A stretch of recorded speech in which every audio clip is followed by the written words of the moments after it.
Hey, what is up everyone? Welcome back to our YouTube channel. So for today's video, I'm going to teach you how you can easily sell your domain on GoDaddy. So all you have to do is head over to the GoDaddy webpage and just make sure that you're logged into your account. Then once you're logged in, just hover your mouse to your profile icon, and from there you should be able to see my products. Just click on it.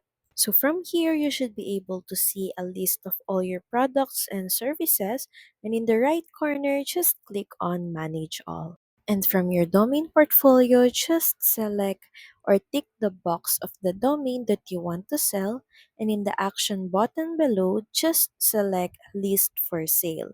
Next is just click on Get Started.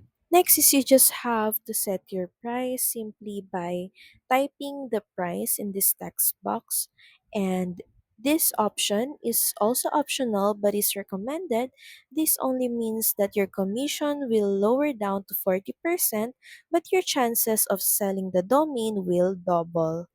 So once you're done, just click on publish listing. From there, you just have to wait for someone to purchase your domain. So that's pretty much it. Thank you very much for watching this video. I hope that you find this video helpful. And if you do, please don't forget to like, share, and subscribe to the channel. And I will see you again on the next one. Bye!